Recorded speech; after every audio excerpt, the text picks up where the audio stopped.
La Atlántida. Solo con oír el nombre ya se nos viene a la mente todo, ¿verdad? Leyendas, aventuras, misterios en el fondo del mar. Es que es, sin duda, el nombre más potente de todos los lugares que, en realidad, no existen en los mapas. Llevan más de 2000 años alimentando nuestra imaginación, moviendo a exploradores y, claro, dándonos unas historias increíbles. Pero bueno, hoy vamos a ir un poquito más allá del mito. Vamos a desmontar pieza a pieza de dónde sale todo esto y, sobre todo, a intentar entender por qué nos sigue fascinando tanto. Y aquí está, vamos, la pregunta del millón, la que ha generado bibliotecas enteras, expediciones que han costado una pasta y, como no, debates infinitos en foros de Internet a las 3 de la mañana. ¿Estamos hablando de una civilización real? ¿Una especie de superpotencia de la Edad del Bronce que de un día para otro fue borrada del mapa? ¿O es quizás la fake news más currada y duradera de la historia? Una invención con un objetivo muy concreto. Venga, que arrancamos el viaje para intentar poner un poco de luz en todo esto.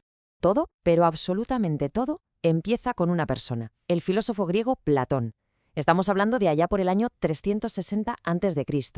En dos de sus famosos diálogos, el Timeo y el Critias, va y suelta la bomba. Nos describe la Atlántida.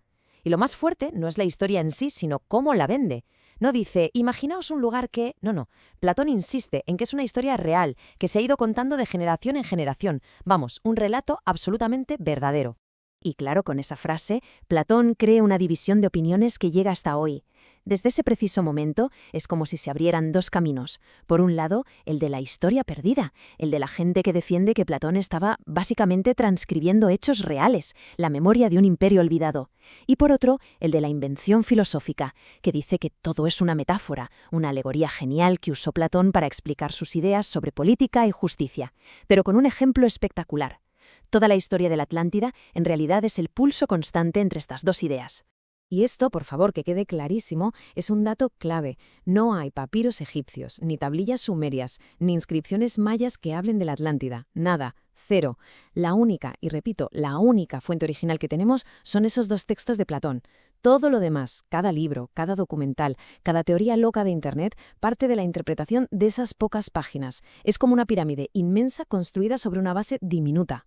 Y bueno, ¿cómo era esa Atlántida que nos contó Platón? Pues resumiendo, era la superpotencia de su época, una isla-continente gigante situada más allá de las columnas de Hércules, o sea, lo que hoy conocemos como el Estrecho de Gibraltar.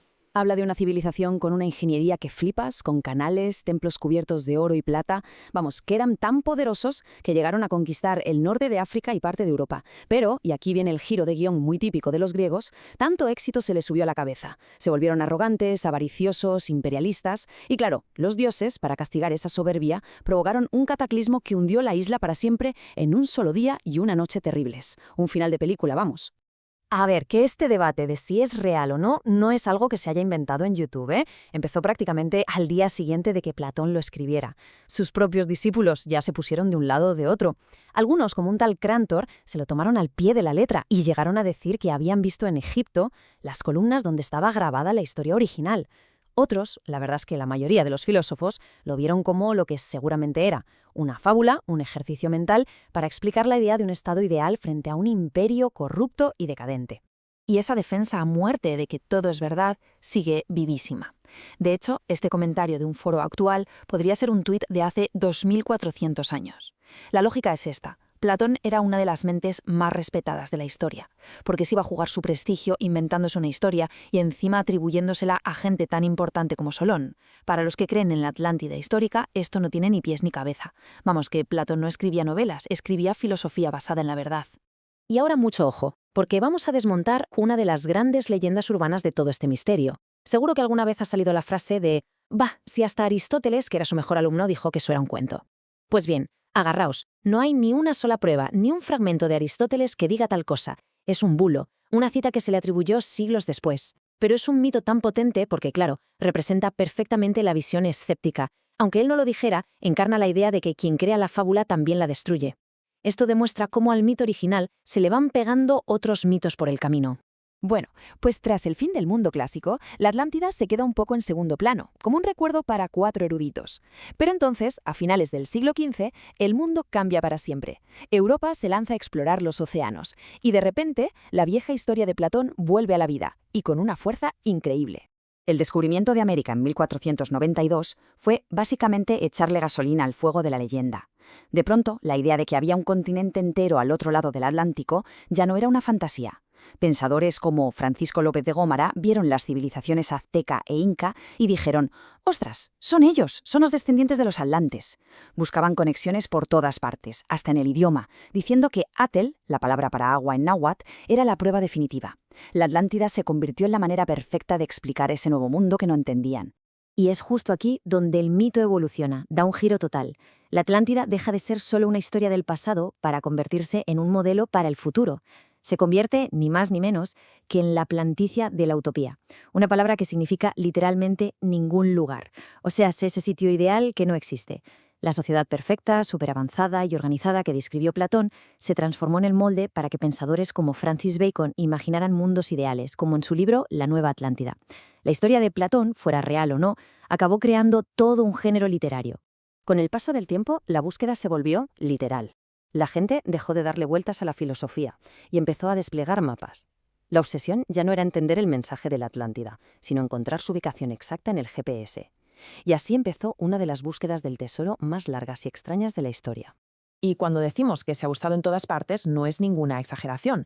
Se ha propuesto casi cualquier lugar del planeta.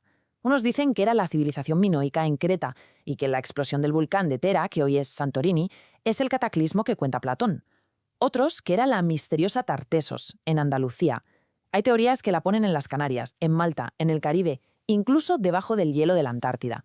Es un mito totalmente camaleónico, que se adapta a cualquier geografía. De todas las candidatas con una base histórica, la verdad es que la conecta con Tartessos es una de las más potentes. ¿Por qué? Pues porque las pistas de Platón encajan bastante bien. La sitúa más allá de las columnas de Hércules, y justo ahí estaba Tartessos, una civilización riquísima en metales que desapareció misteriosamente. Y encima, Platón dice que una región de la Atlántida se llamaba Gadeira, que, oye, suena sospechosamente parecido a Gadir, el nombre fenicio de Cádiz. Pistas como esta hacen que muchos arqueólogos e historiadores sigan dándole vueltas a esta conexión. Al final, después de siglos de búsqueda, puede que dé un poco igual si la Atlántida está en el fondo del mar o solo en las páginas de Platón, porque su verdadero poder, lo que la hace inmortal, no está en la geografía, sino en la cultura.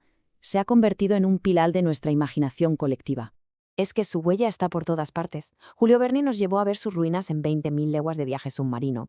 En el siglo XIX, un político llamado Ignatius Donnelly la convirtió en la cuna de todas las civilizaciones del mundo, en un libro que fue un exitazo. Incluso los nazis la buscaron porque creían que era el origen de la raza aria. Y por supuesto, es el reino submarino de superhéroes como Namor de Marvel y Aquaman de DC que la usan como escenario para hablar de política, ecologismo y de todo un poco. Y quizá por eso el mito nunca muere. Porque si le quitamos las ciudades de oro, los ejércitos invencibles y toda la parafernalia, el mensaje de fondo que nos dejó Platón sigue siendo increíblemente potente hoy en día.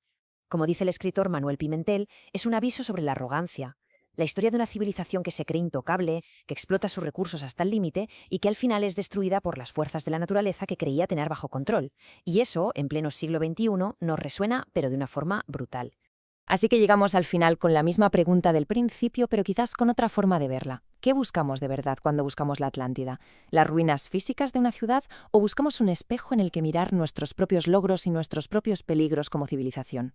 A lo mejor la verdadera Atlántida no es un lugar que se pueda encontrar con un sonar, sino una idea que, después de más de 2 milenios, nunca ha dejado de estar a flote, recordándonos quiénes somos y en qué nos podemos llegar a convertir.